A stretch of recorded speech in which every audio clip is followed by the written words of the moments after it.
like to call to order the Wednesday, June 27th, 2018 Board of Education of Upper Arlington meeting. This is our regular meeting. Mr. Geisfeld, will you call the roll, please? Mr. McKenzie? Here. Mrs. Royer? Here. Mrs. Drees? Here. Mrs. Comfort? Here. Mrs. Moore? Here. Are there any additions to the agenda? There are three changes. Item 4, the approval of minutes. Item B, or what would that be? 4-3 and Roman numeral 4-4. We're pulling those minutes as we need to go ahead and finish those up. So those are being pulled. The other item is item number 7, board action on safety recommendations. That should say board action on safety recommendations as presented in the June 2018 safety audit report. Where? Item 7. And then lastly, just a typo, and that's item on page 3 under human resources, C, item 2A. You'll see a individual halfway down, Kristen Rapel. FTE should be 1.0. You see a blank there? Okay, thank you. Page 3.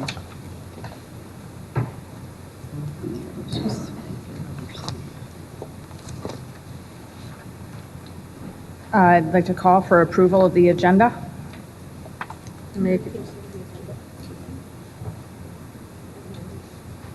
I'll second. Mr. Geisfeld? Mrs. Royer? Mrs. Drees? Aye. Mr. McKenzie? Mrs. Comfort? Aye. And Mrs. Moore. Hi. Will you now please join me in the Pledge of Allegiance? I pledge Allegiance to the flag of the United States of America and to the republic which it stands, one nation, under God, indivisible, with liberty and justice for all.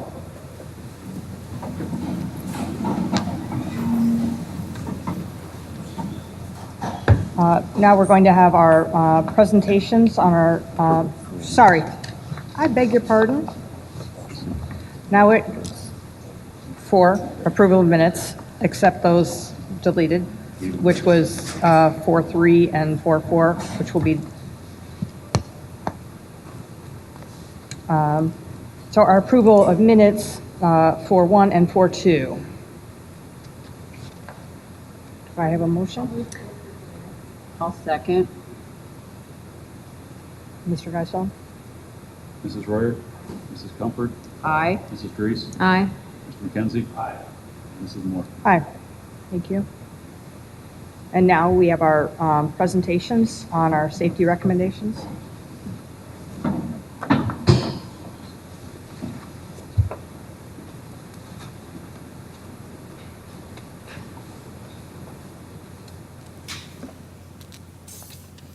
Good evening, everybody. I wanted to begin by reviewing the safety recommendations that were in the report I offered to you last month. And again, as Andy just mentioned, that is going to be a motion for your consideration after a number of reports and our first area of public participation tonight. So as you draw your attention to that, again, I'll review those briefly. There we go. The first and most important is around student well-being. And we've talked about this a lot. One of the things that we know is that as a school district, we have to do more around the area of the well-being of our students. So next year, as a part of our strategic planning process, we will be forming a team of community members, staff members, and students to look at all parts of the well-being of our students throughout the district, including mental health needs, cultural competence issues, bullying prevention, just to name a few. Just really excited by the fact that so many of our community members have already stepped forward and volunteered to be a part of this, including a number of medical professionals. And so, again, we are very pleased. Also, just wanted to make it clear that we think it's very likely that after the study being done by our community, that the findings are going to show that we need more resources dedicated to this in our school district, both in time and personnel. And so we will look forward to their work, and you will, of course, be a part of that as members of the Board of Education. The second area is student identification cards. We'll be researching different systems for student identification cards, so kids will be able to badge in and out of the building. Our plan was to have a recommendation back to you by February on those things so that we can implement something for the next school year. I've heard from a number of board members wanting us to see if we can accelerate that. And you're going to hear from Mr. Theodore in just a few minutes about a stopgap measure we're going to put in place for next year that'll help us get from where we are to where we're going. Visitor protocol, we need to do a better job of making sure we understand who is in our building from a visitor point of view. There are systems available that allow us to scan a driver's license or a state-issued ID. It does a quick background check on the visitor and then prints out a picture ID for them as well.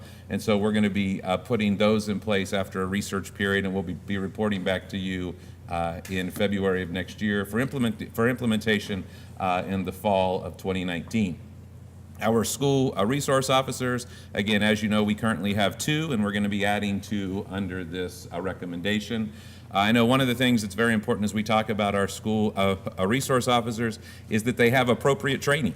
And so we've had a number of parents who have reached out to us and shared some very good ideas around how we can provide appropriate training to our school resource officers so they are ready to deal with all manner of issues with our kids. Also important to note that our principals are a part of the selection process for our school resource officers. And again, important to note that this is not going to be ready to be up and running until second semester of next school year. Our after-hours emergency procedures, we have had a number of very valid concerns about how do we prepare for emergencies in our building outside of the school day, and it's not just after hours, it's also before hours. So there are a number of recommendations around training, and we need to do more training in this area, including for people who are renting our buildings and for the maintenance and the custodial folks who are in our building at those hours.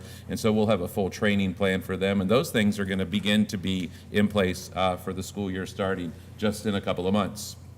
Safety training in general, one of the things that we know, and when we talk about safety training, I want to be clear, I think everyone's mind immediately goes to an active shooter drill. And that is certainly one type of safety training. But there are many, many different situations that we need to prepare for in our schools, and we need to train for these. We need to train our staff. We actually need to train our students as well.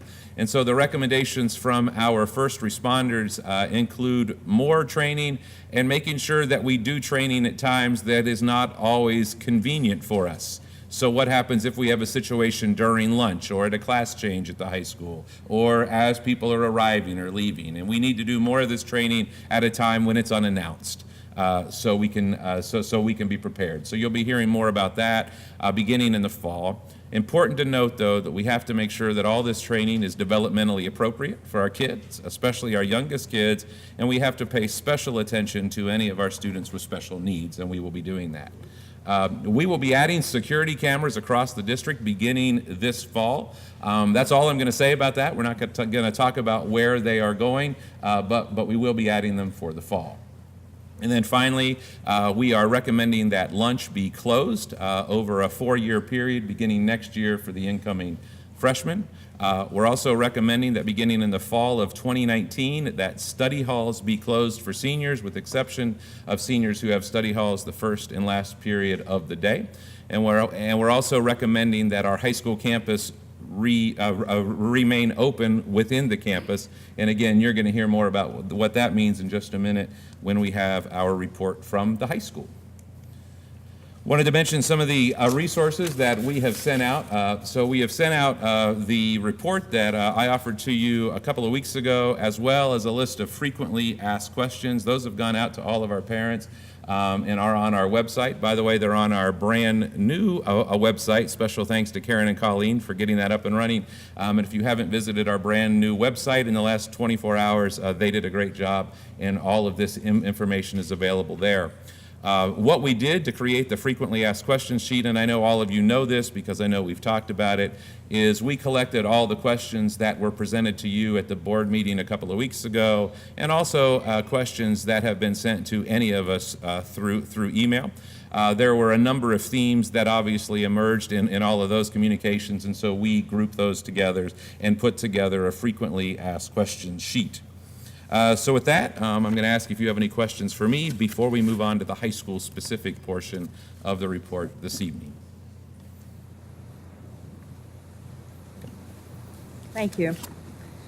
Now I'd like to ask Principal Theodore and Nutritional Services Director Irene Hunt to share more about possible plans for lunch and study hall. Thank you.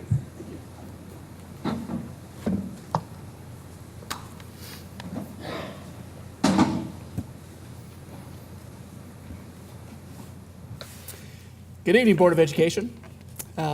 President Moore, Vice President Royer, Mr. Geisfeld, Mr. Imhoff. I think I'm on now.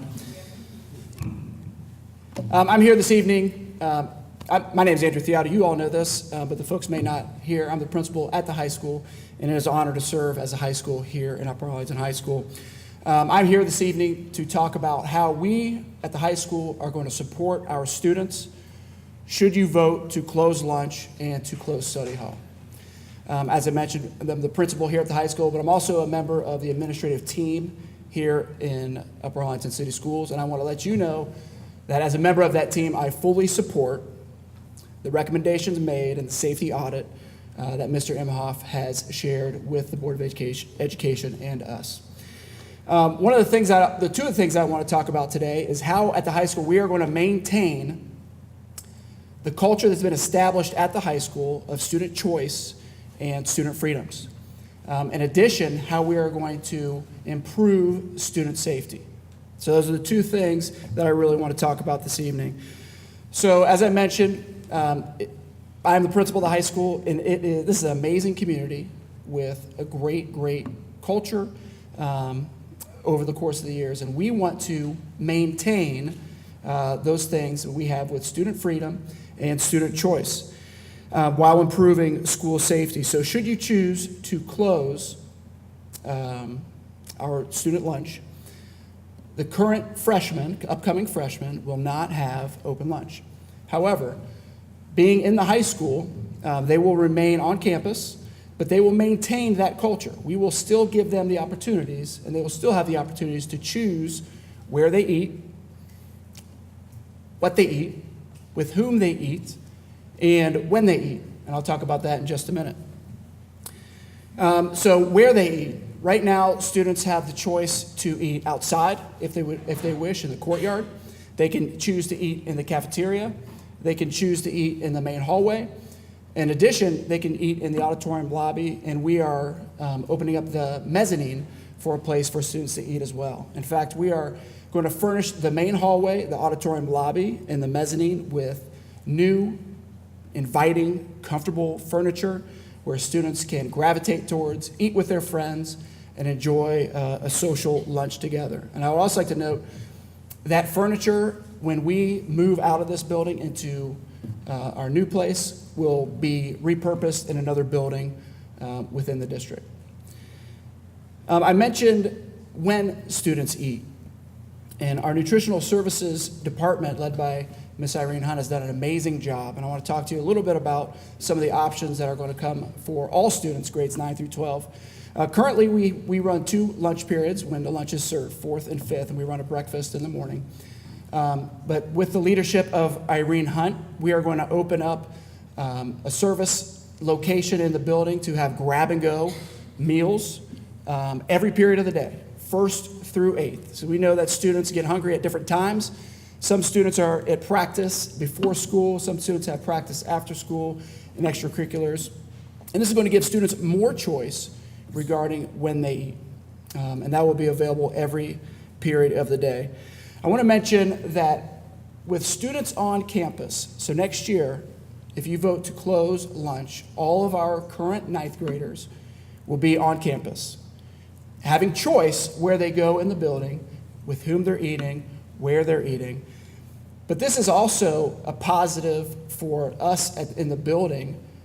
It puts us in a better position to build strong, positive relationships with more and more students. And from those relationships, we are able to intervene with more and more students who may be on the social fringe. Okay, so we think that as a positive in regards to having students here on campus. In regards to senior study halls, should you vote to close study halls, the rising juniors, the class of 2020, they will not have open lunch for the school year 2019-20, well, they won't have open study hall 2019-2020. However, just as I mentioned about lunch, those students are going to be afforded the same freedoms, the same choices that students have had in this building for a long, long time. They are not going to they're not going to sit down in assigned seats. They're going to have the freedom to choose where to study, with whom they're going to study with, be it a teacher, a student, or if they want to choose to study alone, or if they just want to take the time and relax, read a book, take some quiet time. It's their choice regarding how they use that time. These locations are going to be throughout the building. They could be in the auditorium lobby, learning center, main hallway. We have kids using our campus. In addition, as I mentioned previously, with the grab and go option for food, those seniors will be able to grab food. If they want to study quietly in the learning center, they can go to the learning center, eat quietly. If they want to go to the auditorium lobby, eat, they would have those options as well. So we think that we are maintaining the freedoms and choices that students have had here for a long, long time with a closed lunch and a closed study hall options. So I talked about a lot about the choices and the freedoms that we will be giving students, continue to give students, and some of the other additions. But I also want to talk about some of the safety measures that we will be adding as well, and Mr. Emhoff mentioned those just a bit ago. So we will be making a recommendation, there will be a recommendation made on ID cards and how that will work in buildings. We felt it was really important to pilot something starting August 14th, as soon as students start school. So we are working with a new system with our IDs and a scanner system. So we are going to have color-coded IDs. Should this vote pass, we will have color-coded IDs, yellow for sophomores through seniors, gray for freshmen. We will have barcodes on those IDs that can be scanned at select locations, exits and entrances within our building, where students will scan in and out of the building. We believe that is going to put us in a better place to identify accurately where our kids are. And we think that's going to be an increased measure in regards to student safety. In regards to, I haven't been doing this. So in regards to lunch, I've had comments made to me that we are going to have to start really early in the morning to eat lunch, and we'll have to end really late to eat lunch to accommodate all of our students. And Miss Irene Hunt, she'll talk about this in just a minute, but they have done an amazing job to add locations, and I don't want to steal her thunder, but we are going to maintain a 2-period lunch, so students are eating at the same time they are now, and they'll be ending at the same time they are now. However, they will have the choice and the freedoms to choose that grab-and-go option throughout the entire day. That will be an addition. So no classes will be affected by this schedule. No electives will be affected by the student schedule. And with that, I do want to invite our Nutritional Services Director, Irene Hunt, to talk about how the Nutritional Services Department is going to support our students. Thank you, Andrew. And first of all, I just want to, I really appreciate the opportunity to be here this evening to share with you the dining plan that we have worked on for this upcoming school year. As Andrew said, we have really been working on this and looking at it for a really long time. And some main areas of focus that, when looking at our dining plan for this year, that we have reviewed is our dining service stations, our menu variety, looking at service efficiencies, the overall dining environment, the lunchtime advisory team, and I'll talk a little bit about each one of these. Ongoing assessment, and then future service options. So one of the very first things we needed to take a look at is maybe how many dining service stations that we needed to add. And so in order to do that, we really took a look at how many students are participating, what's our average daily participation right now. Then we took a look at what the incoming freshmen, how many freshmen will be joining us this next year. And then we really take a look at the industry standard of, what's the percentage of participation that usually at a high school level are students choosing to dine in the cafeteria. We increased that percentage a little bit when we really looked at how many stations we needed to add. So we'll be adding two dining service stations this school year. One will be inside the cafeteria, and one will actually be located outside the cafeteria. For us, we're really excited about this. We do what we do because we love to feed kids. And so for us, really being able to expand our menu options and variety that we can provide to them every day. So with this, we'll be building on what we currently do. We do made-to-order entrees and bowls, which is very comparable to Chipotle and Bibimbap and those retail areas our students are visiting, sort of fresh made-to-order. Fresh baked pizzas and homemade calzones. We do a choice of hot sandwiches with a variety. They can, again, build their own way. Fusion, we'll continue our partnership with Fusion this year. Sushi continues to be very popular with students right now, and that really provides us a great option to provide them here that choice at school. Two of the areas and the stations that we'll be offering and adding is one is an express that will be located here in the cafeteria. So previously, if students ever wanted something grab and go salad, sandwich, anything, beverages, they had to go through one of our current service lines where maybe we were doing a build to order, so a little bit longer of a line to get through. So the express station will really allow them a fast way to go through. If they want something that is just grab and go, we'll still provide variety. They'll have entree salads, hot and cold sandwich options. And then another area we're really excited to be able to add outside of the cafeteria will be located in the concession area.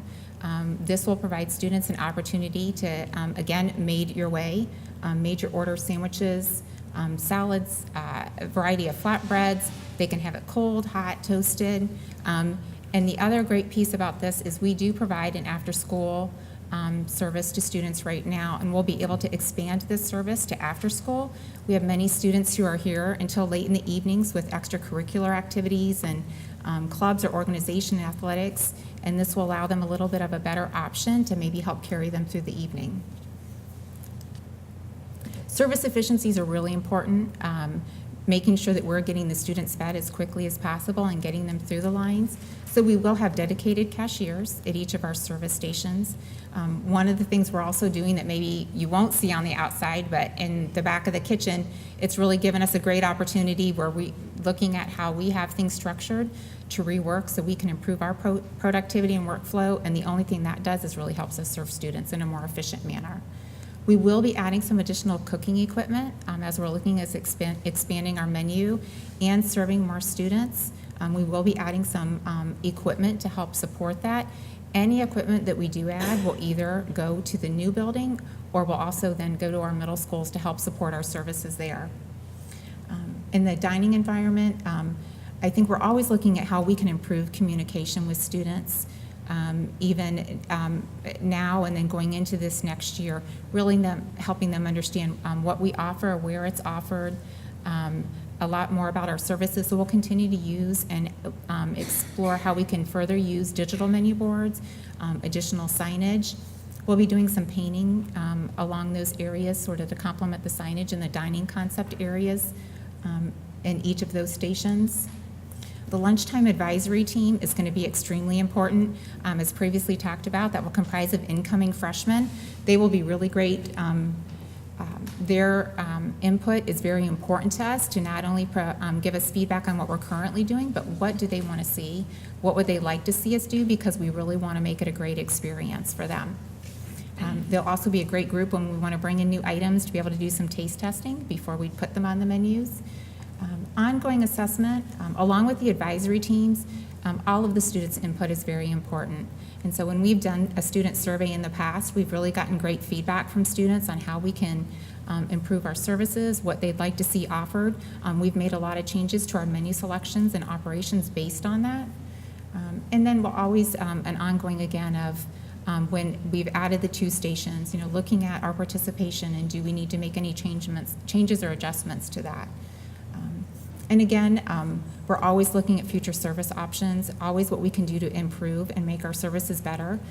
Trends change, and so with the student input and the advisory team input, continue to look at what partnerships and services that we can continue or need to look into offering.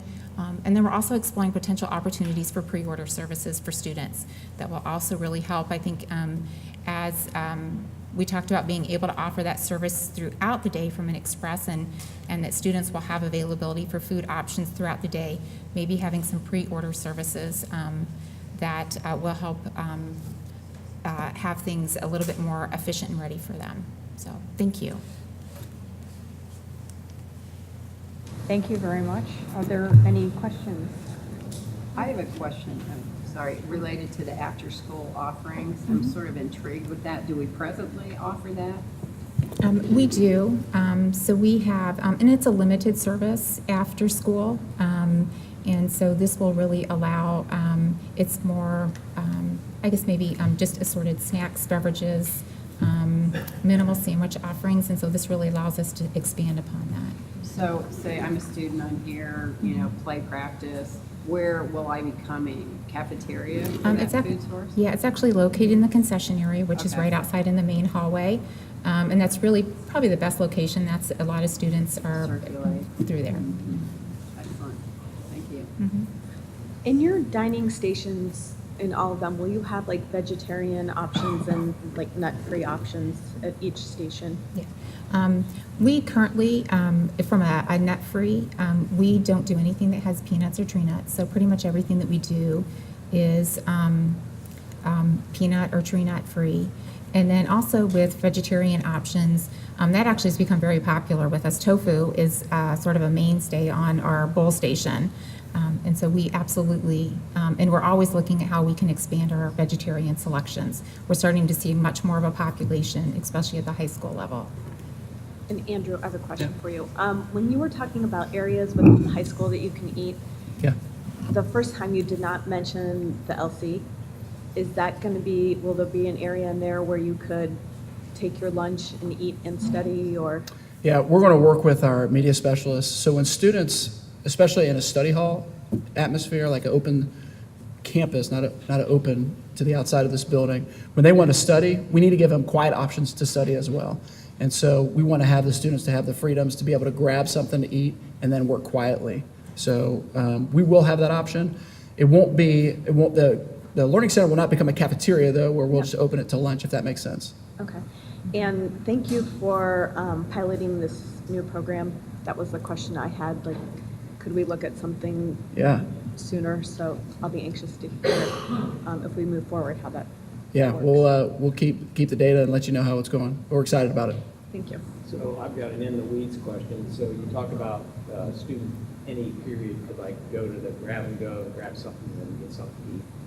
So if I'm going to science class, second period, am I going to be able to take that to science? Yeah, so really it's going to be, one of the lines will be in the cafeteria. So students have study hall in the cafeteria during the day other than lunch. So if a student is in study hall and wants to grab something to eat, they could do that.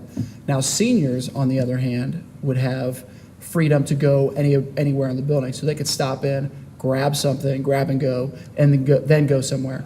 It's not intended for me to go to science class So I grab and I eat. go somewhere like cafeteria or the LC or something. And our students are really amazing. And what we will do is when we start working on these processes and procedures, we'll work with them real closely on what is appropriate and what is not. And I think they'll do exactly what we asked them to do. How many students currently eat lunch Who currently eat lunch in. in the school building? These two cafeterias are pretty full, both periods. I don't know if you have any data on how many kids go through the line. These two cafeterias are pretty full. We have students who eat out in the main hallway, which seems to be pretty crowded on the benches. And then we have 5 tables currently. Again, we're going to be adding that furniture. We have students who eat in the auditorium lobby. We have a lot of students who eat in the courtyard, but I don't have the exact number. Okay, so when we're looking to add a class of roughly, 500 students to a currently full cafeteria, you said, that's quite a bit more capacity than probably these two rooms can hold. So that overflow is going to take care of all the freshmen. We will have a space to accommodate all the freshmen. So if we have 2 lunch periods, remember half the freshmen will be split over the course over 4th, and half of them will be in 5th.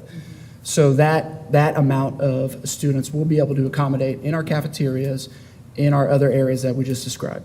Along with the upperclassmen who just regularly stay. I mean, you don't always have to go out, especially with inclement weather. You might want to stay in. You don't want to walk through the rain. And with the amazing options that nutritional service is offering, more kids may stay. And yeah, we do have, actually we are looking at adding 230 more seats with our new furniture in those spaces. So Thank you, that helps.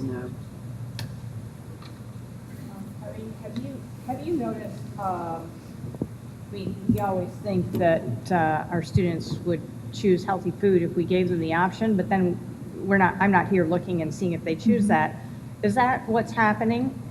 Giving them healthy options, they're choosing them? I think that we are starting to see, especially, because maybe when I talk about our bowl station, all of that is pretty much fresh. We need to order a lot of fresh vegetables. And so we are seeing that a little bit more. There are still, do students still like pizza? They do. But we, with offering them those choices, we do start to see that a little bit more. And as I said, even with the vegetarian options, we're starting to see a lot more variety and feedback that they'd like to see more of that. Thank you.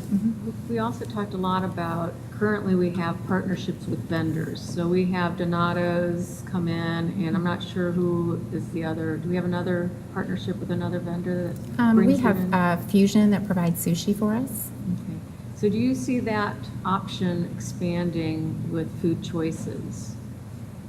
Adding more private vendors to come in, not necessarily, I'm not saying a food truck, but, variety in kids, it's nice to have that, and maybe more than the Donato's. And so what is your look at that? How do you feel about that? I think we'll always continue to explore other opportunities for services and options we can provide to students. Sushi right now from Fusion is a good option, an option for us to be able to provide that here for them, because it is something that we can't do. But we're always open to, look at what other services and what other options we can provide for students.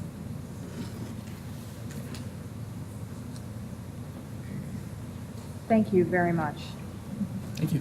Thank you. Now I'd like to ask Jones Principal Jason Fine to come forward and share some thoughts on behalf of our principals. Jason? Thank you very much for the opportunity to speak on behalf of the building principals on this important topic. We are grateful for the board's focus on safety, and your willingness to keep this a priority is quite impressive. As building leaders, we have been fully aware of the process and informed of the findings of the safety audit. All of the building principals are in full support of the safety recommendations and are fully committed to the well-being and safety of all of our students. I'm also speaking to you this evening as a father of 2 children in UA schools.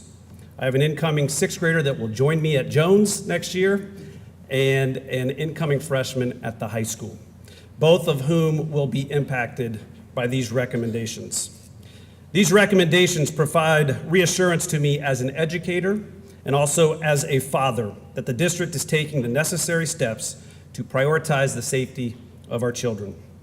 We would also like to take an opportunity to thank Principal Theodore, Irene Hunt, who you just heard from, our Chief Operating Officer, Chris Potts, and several other district leaders for their tireless efforts in devising a system to support these recommendations if approved by the board this evening.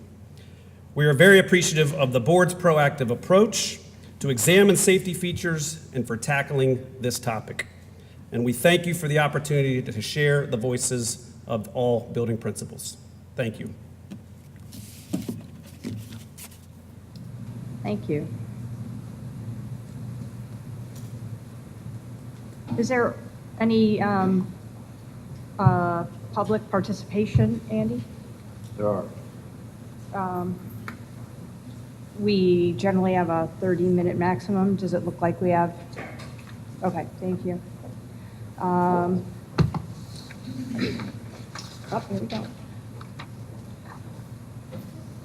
We've now reached the first of our public participation sessions for this meeting. The first session for comments related to items on tonight's meeting agenda. The second session, which will come in a little later in the meeting, will be for general comments. To register for public participation, you must have filled out one of the brightly colored forms at the beginning of the meeting. Each person who's registered will have up to 5 minutes to address the board. We will begin by asking you to state your name and address for the record. Please remember that this is a time for the board to hear your thoughts, ideas, and concerns. We will not have a response for you during this meeting, but rather, we will direct the appropriate staff member to contact you soon. Some people have signed up for this time to comment on the agenda this evening. I'm going to ask for a motion. Nope, sorry. We don't. Okay, so we're not going to go to 30 minutes, past the 30 minutes. Okay. We may take a recess after public comment, but we'll stay tonight as long as necessary so everyone can speak. Mr. Geisfeld? All right, the first one up is Jennifer DiCaprio. Hi, my name's Jennifer DeCapua. I live at 2279 Canterbury Road. And I just want to give you a quick glimpse of who I am and where I'm speaking from. I'm a lifelong resident of Upper Arlington. I am a graduate of Upper Arlington High School. I have a new 2018 graduate. I have a rising junior and a rising freshman. I'm a volunteer. I'm a registered nurse. I'm a registered nurse who subs in the Upper Arlington School District and specifically in the high school. I'm also the current Upper Arlington High School treasurer, PTO treasurer. But most importantly, I do support the schools and I support our students, our staff, our teachers. I think they're amazing and I've had great experiences, but I don't support closing lunch. And I listened to the June 12th meeting. I wasn't able to be here, but I did listen to many of the stories. And I think they're very individualized, and I do agree with a lot of what people said, but I'm not going to review all those because you've already heard them. I'm here just to kind of state my concerns about our ability to accommodate the freshman class plus the current students who like to stay in for lunch. And then, just as Paul said, we're not doing an immediate closure with all 4 grade levels because we can't accommodate them. So I'm just concerned, how does this look in year 2? How does this look in year 3? For us to be able to accommodate this, I'm really struggling to see how we can accommodate it. And I appreciate Andrew's comments about the ID system. I think that's a wonderful idea, and I am full support of that. I do have some questions knowing my own children, what happens when students don't have their IDs. And that was a big concern of mine, is how are we going to be accountable for these freshmen? From my understanding and being here, it seems like everybody can go out any door. I I'm not positive on that. I think you can only enter in 2 doors. So how are we going to be accountable to know that absolutely every freshman is in this building? If I call in and say, I need to talk to Leah Kapwaa, I mean, are we going to be able to find her, or has she snuck out? I hope not, but that is a concern of mine. And I really have a lot of concerns that every student actually has a seat to sit at and eat, and a table to eat. Just working here, seeing the halls, seeing the kids sit in the hallways, I don't think it's cleanly. I don't want to sit on the floor and eat. I don't want my child to sit on the floor and eat. So I would really want to know that there's a seat for everyone. And I understand we're getting new seats and new areas to eat, but I still question that we're actually going to have a seat for everybody. And then finally, probably the most important from a healthcare standpoint and from a mother, I think everybody needs a break from the environment they're in. There's a lot of stresses in school, and it's, you know, obviously we want them to have lunch, but I want them to be able to go outside and have fresh air. I don't think being in this building the whole day long is reasonable. When I work in the school, I go sit out in my car. I just need to regroup so I can come back fresh and be 110%. And so I think we need to give the kids that option. So with that being said, I also don't understand how we're going to keep the outside of the building secure. How does that look? Do we need to increase staff? I just think it needs to be a priority that these kids can get out. So with that being said, if they're out front, and how are we going to be accountable for them being out front or out back or whatever? How does that look different than letting them go home for lunch? And I think with the ID scanning system, it would help. But those are just my concerns. I hope you take those in consideration. I did just have one final point. I had to have my junior drive my carpool tonight. And he said, well, why, Mom? And I said, well, I'm going to go speak because I really disagree with closing lunch. And he's like, oh, yeah, totally. And I said, well, why do you say that? And he's like, you know, it's always been a punishment. Lunch detention's always been a punishment to stay in. He's like, I don't know that you can ever change that thought for the kids, and they're going to always look at it as a punishment if they are made to stay. So that's my comments. Thank you.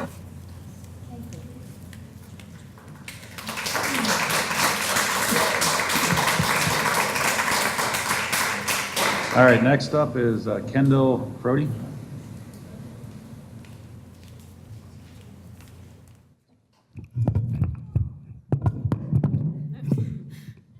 Hi, I'm Kendall Crotty. I'm an incoming freshman here at UA, and well, I believe that we should keep open lunch. For one, adults will always be in favor of this because they don't have to deal with this. High school is a really great thing, but we really actually do need breaks. We are just not having fun in school sometimes. We just want to go out and go eat lunch. So when you talk about choice, well, then let us eat where we want to eat. Maybe we want to go to Wendy's, but they don't have Wendy's here. Sometimes I've been craving for chicken nuggets. Also, if you want to have close relationships with us, frankly, we're not going to want to talk to people who took away freedoms from us and that took away open lunch because, well, they're the reason that we're stuck here. And when freedoms such as open lunch are taken away, you show that you don't trust and don't care about us because you don't take in our opinions at all. And my idea is just check our bags when we come here to make sure we didn't pick up anything dangerous because frankly that's a lot easier and probably gonna get less protests from students. And I've spoken to a number of my classmates and all of them hate the idea of closed lunch.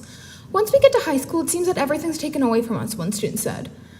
You can protect us from dangers without taking away privileges that we have looked forward to. If you really care about us, then you should let us have freedoms that any normal adult has. So we've had open lunch forever, so why do you feel now that you can just take away freedoms that were promised, that when we came to high school we would have? Also, you make a promise that everything's gonna be fine, seating's gonna be great, everyone's gonna have a spot. But you don't account that the growing population of UA is high, and more students seem to come every year, which means less and less seating for us. And you always tell us that we're adults, and we should act like them. So treat us like adults, and that we can go out and have open lunch.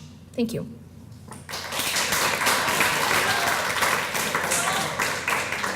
All right, next up is Melissa Dolbile? Dalbo, sorry.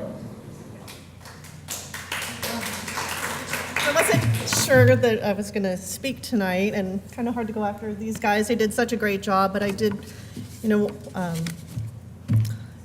want to say a few things. I am Melissa Dalbo. I grew up in Upper Arlington. I'm the class of '86. You know how old I am. So I went to Tremont, Jones, and the high school.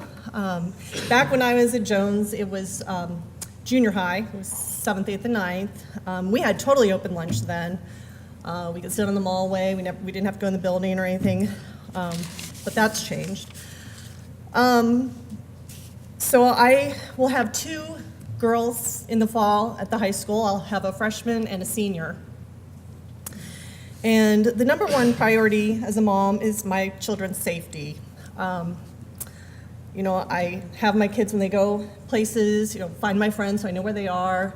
I text them, I wait up for them till they get home. I can't sleep until they get home. So, that's really important to me. And I agree with all the safety recommendations except for the closed lunch, the closed study hall for seniors.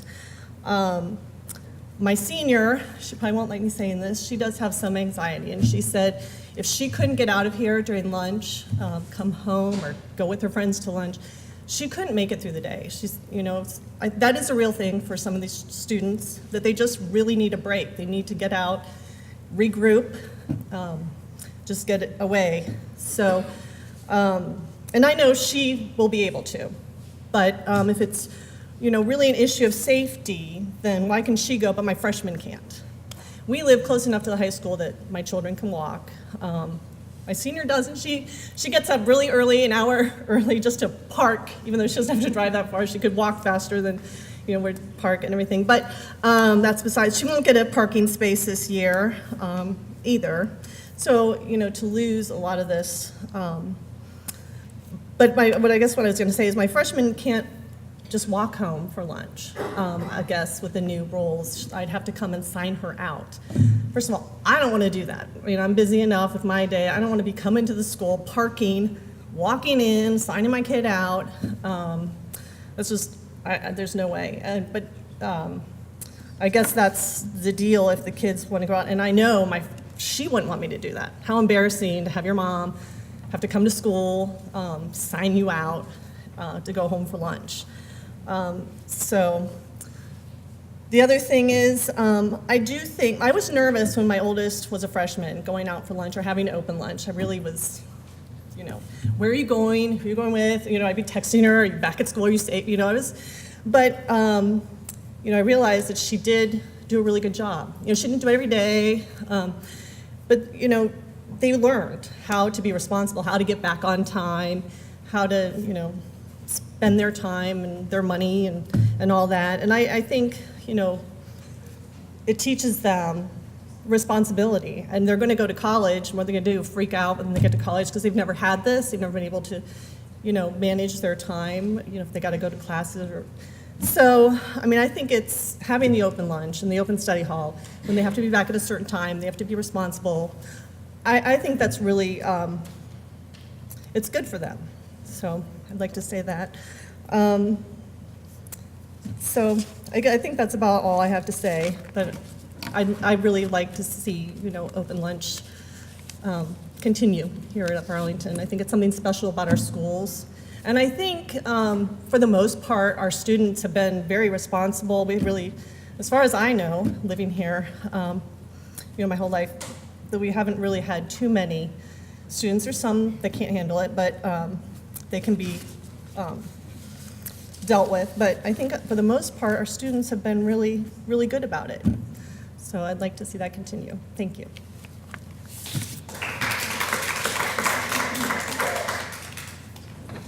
Next is Stuart Candee. You just say it fast and it works out well. Hi, I'm Stuart Candee. I have a rising freshman and a rising junior. And we've gone back and forth on where we would be on the closed lunch, so that's really the one thing that I was going to address. But at least at this point, I would not support it. The couple of reasons are, one, while I give a lot of deference to the administration, have a lot of trust in what they do and their analysis. I was a little bit dismayed to hear that we don't know what the numbers are of people who are currently having lunch. So I don't know how we could possibly know that the steps that we're taking to provide more space is going to be enough. So at least it needs to be a data-driven decision, and it doesn't seem like it necessarily is. And I do know from my current high schooler that at least some of the kids who are sitting on the floor to eat are not doing so by choice. And so we're not starting from a base of enough. Any additional seating would be dealing with a backlog. So it doesn't, again, when you think of the numbers of the freshmen, it doesn't seem as if those numbers are going to square. I think it could be a much more reasonable safety consideration if the badges were not being implemented. If the badges are being implemented, then I think the concern about people going in and out is substantially mitigated. And if we're concerned about things as disturbing as school shootings and so forth, I don't think that kids being away from the school, if anything, it makes it a smaller concentration of people in the target, if you want to look at it that way. And so then you're just dealing with the issues that students have always been dealing with by being away from the school.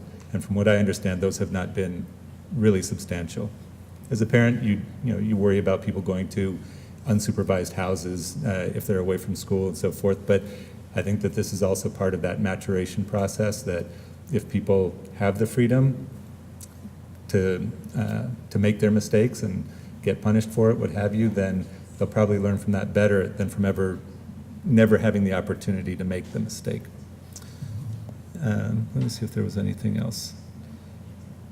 No, I think that was pretty much it. So at least at this point, I wouldn't support it, and I think I'd have a hard time supporting it going forward as well.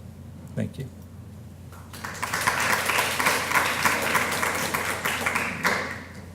Tara Wood. Good evening. Thank you for letting me speak.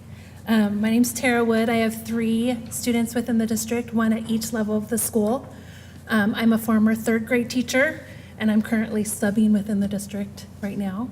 And I am here to present a statement on why I would like to strongly encourage you to vote against closing lunch, specifically in the high school. High schoolers do not get recess. They don't get a 15-minute break to go get fresh air, get a change of scenery, take a brisk walk to get their blood flowing, or use an outside voice with their friends. Currently, their only opportunity for consistently doing these things is during their open lunch. My high school daughter has taken advantage of open lunch to get off campus. She uses it to walk to nearby restaurants or market districts, getting exercise on the way. She uses it to laugh with her friends without an adult shushing her, to give her mind a break from focusing on schoolwork. As adults, we all know the value of physically leaving the office to achieve all of these things.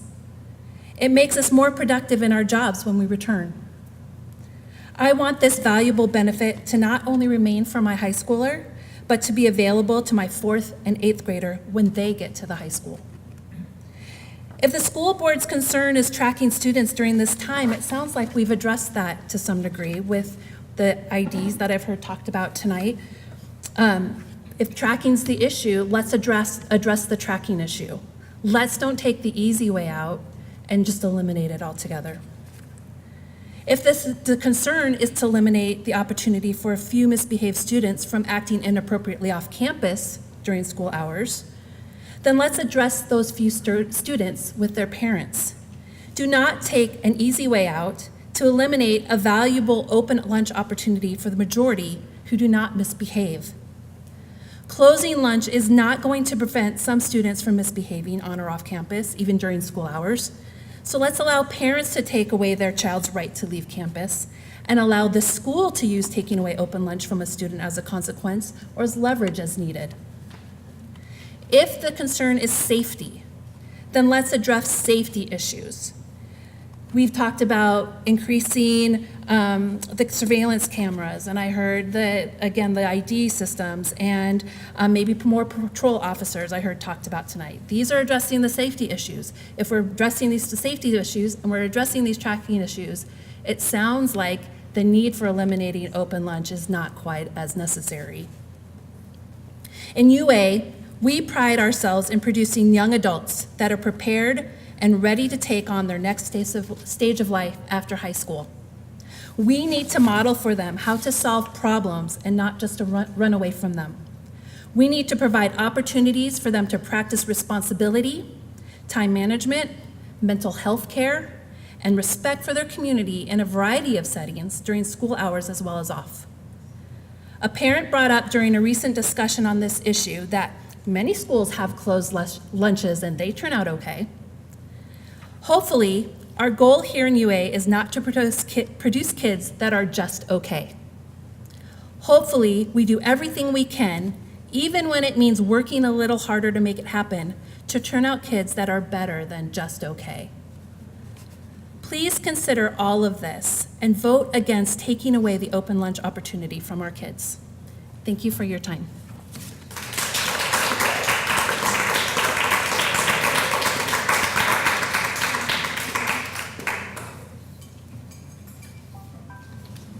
Anna Curran.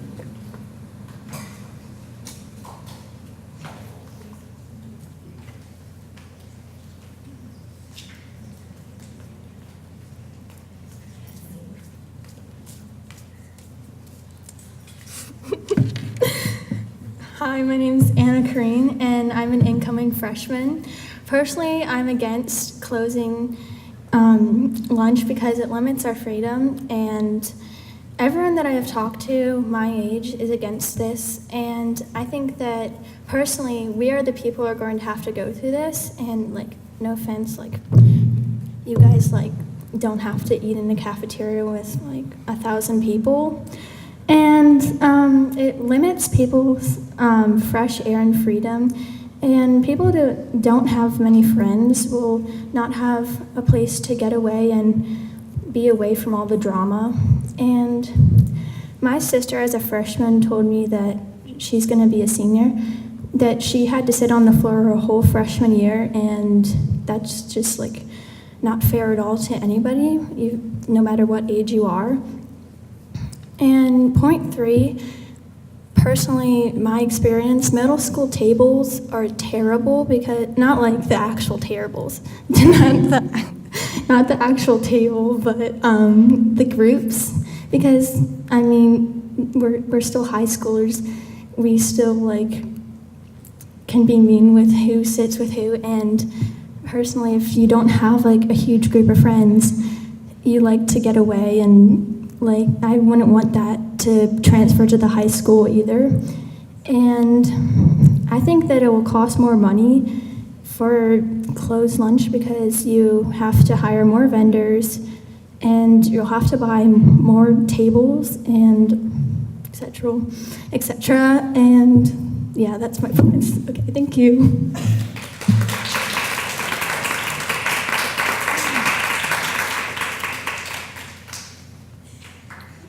Wall Hosello.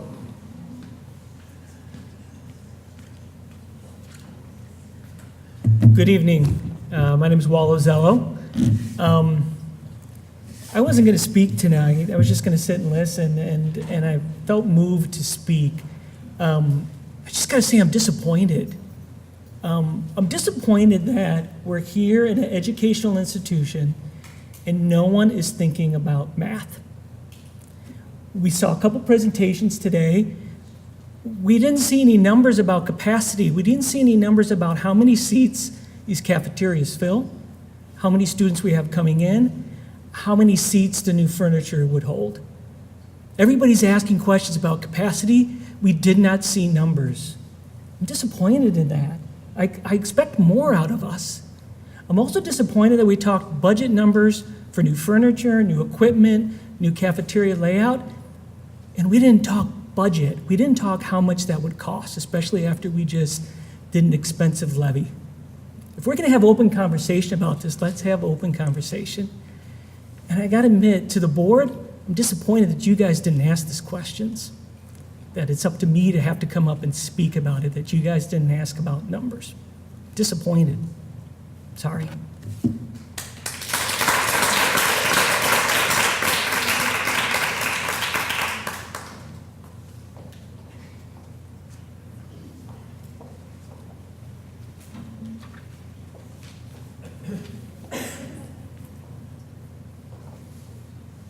Jordan and Stone?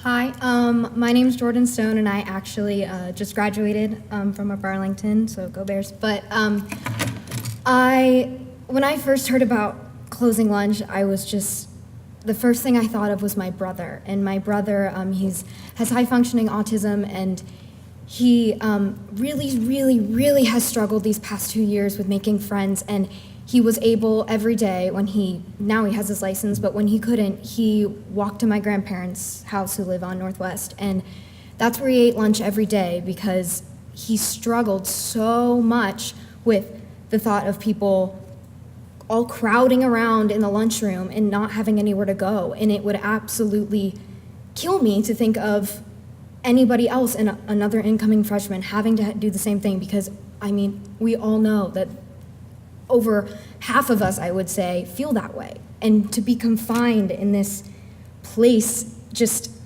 it would drive me crazy.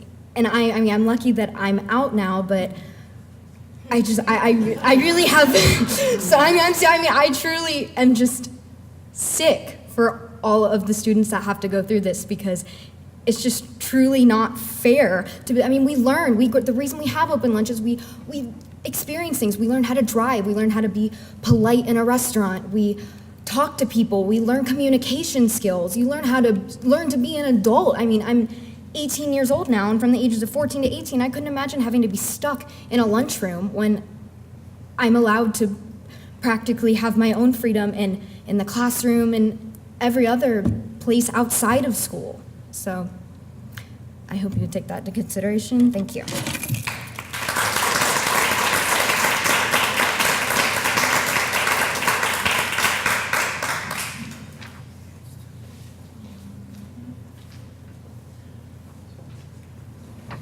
Stephanie Gadamuller?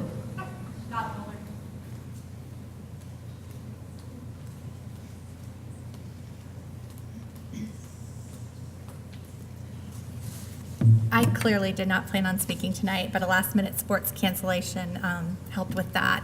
And even then, I still wasn't going to speak, but I do feel strongly about a few things. So I'm Stephanie Gadamuller. I live at 2610 Wellesley Drive. I'm a block away from the high school.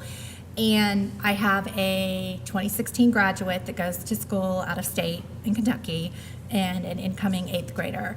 And as I'm sitting here listening to everyone talk about, the recommendations, and I support the majority of the safety recommendations, but I think back to when my son was here, and I remember, I don't know, it was his freshman or sophomore year, getting the email about how we were going to open study hall, and we wanted to teach kids to be responsible, and how we had this great open lunch program, and so now we're gonna open study hall. And just a few short years later, now we're saying, nope, we were just kidding, don't mean that. I don't really think that closing lunch is about keeping kids safe here. As Wallace said, and somebody else said, the IDs take care of that. You know where the kids are, and quite frankly, I'm not sure that I expect you to know where my kid is. I expect my kid to come to school and be responsible and be here, and I expect to get an email or that phone call that says they didn't show up for class if they cut class, but that's on me and him to make sure he gets to school. And I think that, anything that's bad that could happen in a school could happen whether or not the kid goes to lunch or not.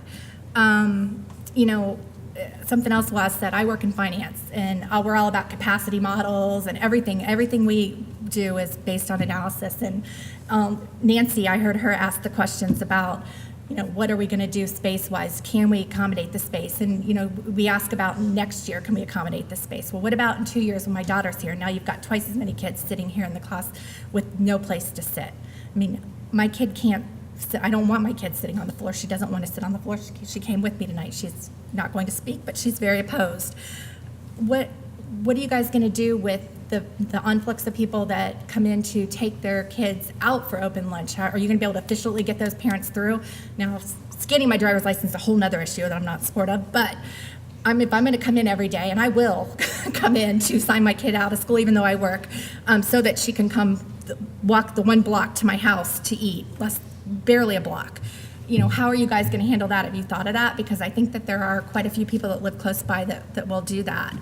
Something else that bothers me is that there's a lot of pressure in high school, way more pressure than when I was in high school. And my son, who was here, graduated in 2016, we went through a very serious bout of depression with him. And him being able to get out of the school, the open study hall, the walk home for lunch, that was huge. That made a huge difference, especially that senior year when he was applying to all of these different colleges.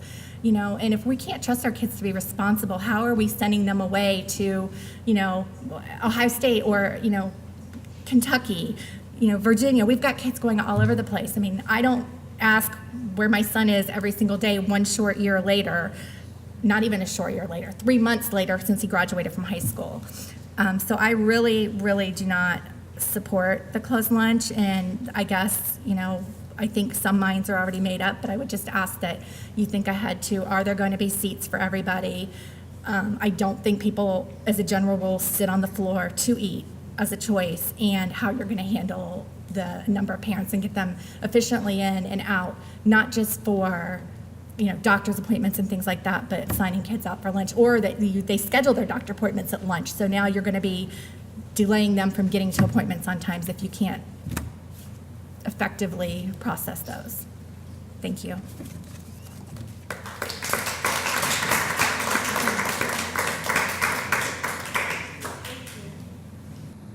That being all of our public participation, are there any board members who would like to talk about their ideas going forward? I would. Yes, Oh, sorry. Wait, let me just, How'd you on like to do a that? procedural thing, what we need Yes. to do is first we need to Call the motion. call the motion, and then there's Choose discussion before it's Sorry. voted upon. Okay. Okay? So how do you want to do that? So I'd like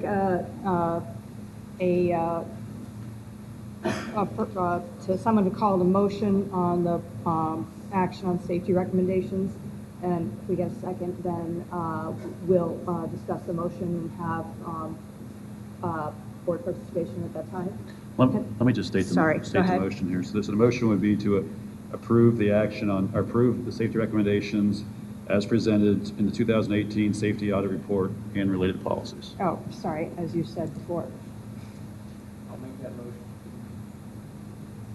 I'll second that. Mr. Godstone? No, now there's discussion. Well, we don't, sorry. Okay, thank you. Nancy? Okay. Thank you for all your input, and I am. Hey, Nancy, can you speak in our microphone just to make sure we pick it up? Do you want me to go up to the? That's fine. No, that's fine. That one's just as strong. Can you hear me now? Okay. I want to thank everyone for giving their support and their time to looking into the issues of safety for our children.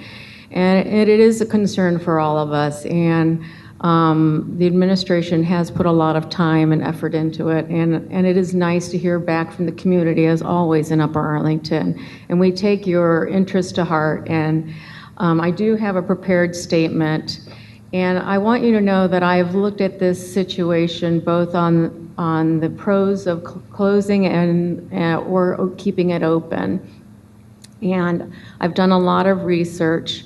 I've looked at my own experiences, and I want to share with you what my thoughts are. I read a dissertation titled "Against Custodial Education: The Introduction of Open Campus into Worcester South High School." It was written by William B. Hines of the University of Massachusetts, Amherst, dated 1973. And many of you may wonder, what does 1973 have anything to do with our decision today regarding closing our lunch and limiting our open campus? In 1973, as in now, the school board was fully committed to finding ways to minimize unnecessary pressures for students and provide real-world experiences for them. The crux of the matter is young people cannot claim to be educated unless they know how to assume the mantle of responsibility.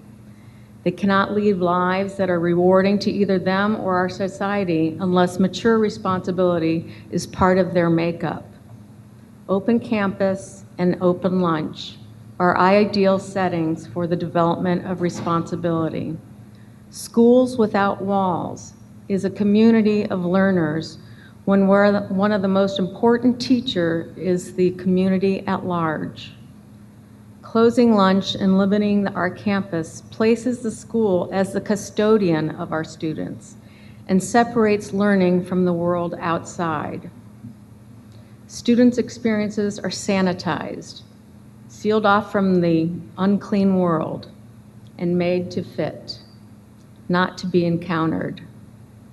Bringing in speakers gives our students an artificial inside view of the world. We see from mass media that teenage anxiety is increasing. Suicide rates for teen boys and girls are climbing. Since 2007, suicides for girls between the ages of 15 and 19 have doubled. Boys have increased by 30% over the same time, according to the Center of Disease Control and Prevention. Drugs, alcohol, bullying, truancy, and risky behaviors all relate to pressures and or mental health of our students. Awareness of self is crucial in heading off these traumas. Tightening our boundaries may artificially feel safer, but the boundaries of education must also reflect the experiences from the outside world. I appreciate that our administration has reviewed multiple options in our safety plan, and I applaud a lot of these initiatives. The implementation of protective measures to address mental health, awareness, and the system of wide interventions. A student from Stoneman Douglas High School, the recent Parkland shooting, precautions other schools for what they had. They didn't have open campus. They had locked doors. An open campus isn't going to kill us, and a closed campus isn't going to save us, is what she said. Our district is committed to crime prevention methods. We'll have locks, lighting, alarm system, panic alarms, video surveillance, and access control. A theory that a well-cared-for property is less apt to have an area of crime where crime is committed. We want to keep our schools safe. We want to have a safe climate for kids to develop responsibility and have those real-world experiences. The boxes within our schools are never tested against the realities of life if we close lunch and we limit our campus. Only the high achievers will be able to leave freely to university campuses and to reach those other goals. The average student, again, will be penalized and will remain within our four walls. Therefore, as I look to 1971, and I see the commonalities of pressure, stress, and that students have changed, and so has our perception of learning today. I ask the board to look to the future where tomorrow's learning ratio will not be within these four walls, but will be outside with a rich environment that will lead to responsible, successful adults. I appreciate the time placed on this safety plan and its recommendations, but I will respectively voting to keep lunch and campus open. Thank you.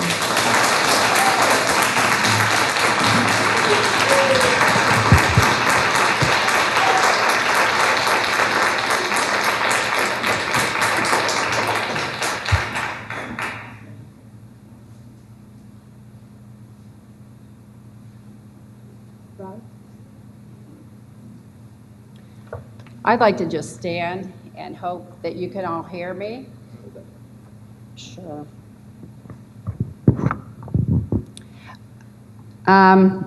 My name is Robin Comfort. I've served on the board for 11 years. I'm an Upper Arlington graduate. I have 2 children who graduated, and my husband also graduated. I graduated in 1973. We had an open campus. I recall many of the shenanigans that occurred during open campus. Did I learn from them? That's a hard question to answer. But I would like to share this with all of you this evening. Every member on the school board is responsible for all 6,000 students in our district. We take this responsibility very carefully, very seriously. We have spent a tremendous amount of time, conversation. I have probably 75 emails that I've printed, that I've read, I've reread. What I particularly appreciate this evening is the students who came to speak, because the students are what I am all about: education, students, safety. But I will say this, I am very concerned that we provide the best possible learning environment. I am supportive of the decision to close lunch, and I have a lot of reasons to say that. I want to be a proactive school board member. I am not interested in waiting until a serious accident would occur. I am concerned about a lot of unhealthy choices and activities that are going on. But much more than that, I want to create an environment for additional learning. We have a 50-minute time period. I seriously feel like during that 50 minutes that we can accomplish creating an environment for our students that are going to deal with all of the issues that people have addressed. Student stress, absolutely.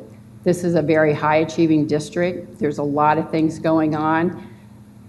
But is the answer walking out the door to deal with stress, or are there other things that we can do? We're looking at increasing mental health opportunities. We're looking at urban Zen. We're looking at all kinds of activities that can occur within the school building. I feel responsible. You know, a parent shared tonight that it's not our responsibility what students do at lunch. It is our responsibility. And we take it very, very seriously. I've sort of gone away from my script, so I'm just going to share a little bit more. My service on the board is because I love students, I love education, and I love this community. And this is not an easy decision to make for any of us. But when you have a recommendation by a safety consultant, by the chief of police, by our fire chief, you can't ignore that. I cannot ignore that. And keeping that in mind with who we are, who we want to be, where we want our students to be, I feel that we have to make a decision right now that is in the best interest of all 6,000 students. I think that we're going to look at opportunities for students who, you know, a student spoke this evening about autism and the congestion. We're aware of students and their needs in that area. We want to help, and we will. Like I said, I feel a very deep responsibility to help provide the best possible safe and healthy learning environment for our student body at all levels. And we do have a focus on wellness and cultural competency that began in earnest this last fall, and we're continuing it, and it will influence our students and our schools well into the future. We are interested in the whole child. We're interested in the emotional and social well-being. And we are interested in the stress level that our students are involved with. And in this whole safety recommendation, the majority of the focus has been on open and closed lunch, but there's a gamut of other things that we're looking at. And each one of the recommendations should warrant our attention and our focus and some decision-making. Student well-being, staff and student training, security measures, the preparedness plans, the safety training, the school resource officers. And, like I said, I have read and reread the emails. I appreciate all the input. I love that students came tonight to speak. Every student, I applaud you. And I would encourage everyone to join in to help us move forward and create an environment for our school and for our students that will be healthy, that will be active, that will help students when they're out of college or out of high school and moving into college. Let's see if there's anything else I'd like to say.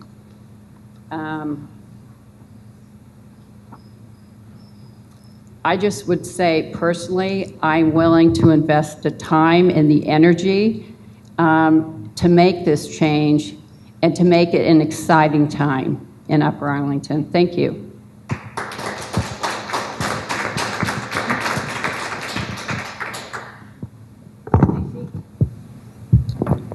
I too would first like to thank everybody who has taken the time to reach out to us, to come to the meetings and speak to us, who have called me.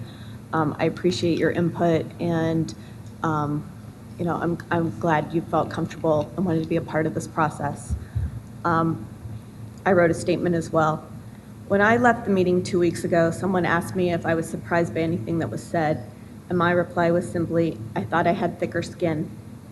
I wasn't upset because someone said bad things about me and my fellow board members, but because of all the things I work on every day for our great schools, I was shocked that someone would choose whether or not to support me because of my commitment to making our schools the absolute safest they could be. For me, school safety encompasses so much more than open or closed lunch. Safety includes being focused on the mental well-being of our students and staff and setting policies that support our setting policies that support our focus on that. Safety means making the best decisions possible at all times, basing those decisions on recommendations from experts and professionals in the field. And for me, it means I have to do my homework. I need to attend conferences, listen to webinars, and reach out to professionals I don't even know to hear their stories and learn from them. After I've done all this, then I can make my own decision on an issue and support policies that in my mind make all 6,000 students and staff safer. It's easy for me to make decisions for my 3 kids, but I know that over the years when I've had to make decisions that impacted their friends, when I was responsible for them, I really had to stop and reevaluate my position. When I consider the topic of open versus closed lunch, I first think of the catastrophic car accident at lunch. Like many of you, I've seen 7 kids pile in a car with 5 seatbelts and a brand new driver. In fact, I literally pulled one of my kids out of a car that had 7 girls, 5 seatbelts, and a driver who had just gotten her license that morning. I think about drug and alcohol use that could occur during lunch and shoplifting that may happen in our neighborhood retailers. I listened to comments about how we were making our school a prison, and I understand the pressures and anxiety high school brings out. All of our buildings are working diligently to make sure each and every student has a connection to at least one adult in the building. I saw the stress and anxiety manifest itself in my kids, some who left for lunch and others who didn't, and continually asked why they couldn't eat in the LC during their lunch. Believe it or not, I'm trying my hardest to make it better. Allowing students to eat anywhere in the building they wish and encouraging them to eat outside is important. Offering more and different options is crucial. One of my daughters is a vegetarian, so I know the challenges she faces at lunch. We have had our administrators and food service working on this since our safety town hall meeting in February, so please understand that great thought and energy has gone into our planning. I recently talked with a parent and shared how crucial I think it is to give the students something instead of just focusing on the loss of something. I feel it is imperative that we create some kind of senior lounge that perhaps has TVs and game options available to students who need to use this time for checking out for a while. We will be looking into yoga classes during lunch and, most importantly, tasking our student advisory committee with giving us ideas for other lunch activities and food recommendations. This parent felt so strongly about the ideas, she asked if she could help work on the lounge. I can honestly say that I work on school business every day and take this position extremely seriously. I have lost friends over this issue and am saddened by that, but I have to vote in a way that I believe makes all 6,000 students in our schools safer every day. Thank you.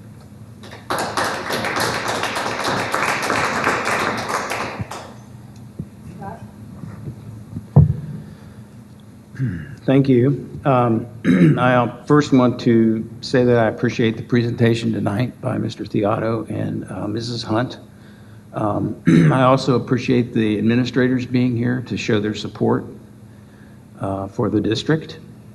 And I'm hopeful that with the ideas that you've come up with with the lunch, that there will actually be more upperclassmen that will want to stay and enjoy the time, and they'll be enticed to do so. So I think that'll help things.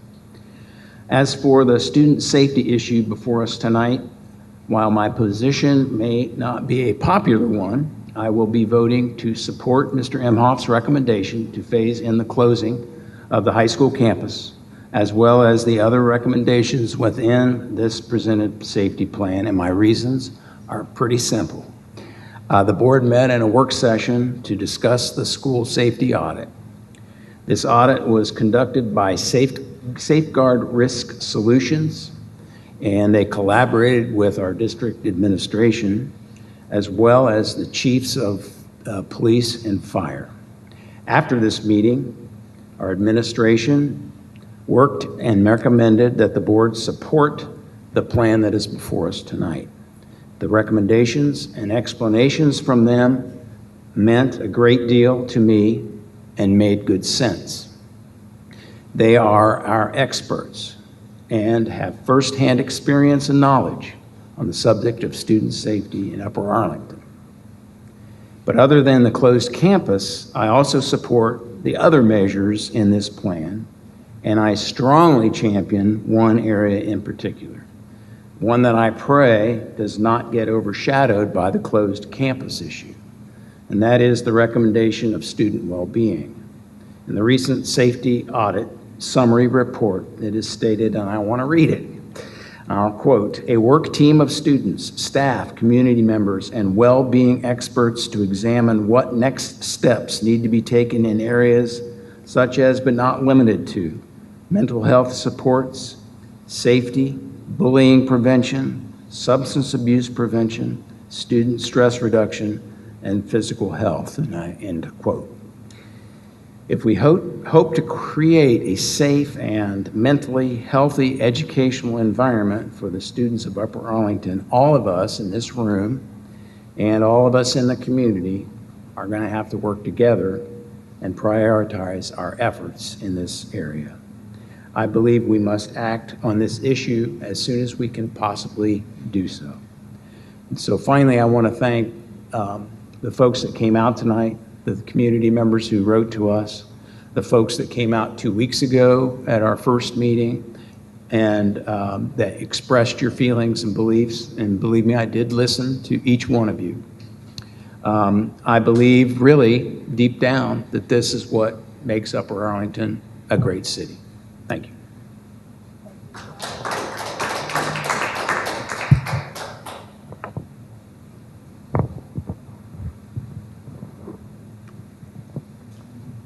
I'm Carol Moore, your board president. Our charge as a board is for the safety, well-being, and education of all students of Upper Arlington schools. Our vote today is for the safety of all our students long-term. We are prioritizing safety for our students. I appreciate the challenges brought up by our speakers tonight. Student input is crucial. Our administrators and principals will continue to support our students' needs, emotional, educational, and developmental. I have confidence that our team can address and solve the issues brought up, and thank you all for coming tonight. I will be supporting our security recommendations, including closing lunch. That is all. Mr. Geisel, will you please call the question? Mr. McKenzie? Aye. Mrs. Royer? Aye. Mrs. Drees? Aye. Mrs. Comfort? Yes, aye. Mrs. Moore? Aye. The motion carries. I'd like to ask for a recess. Does anyone? Yeah, I so moved, we take, what, a 10-minute recess? 10-minute recess. I'll second that. Mr. McKenzie? Aye. Mrs. Comfort? Aye. Mrs. Royer? Aye. Mrs. Drees? Aye. And Mrs. Moore? Aye. We're at recess.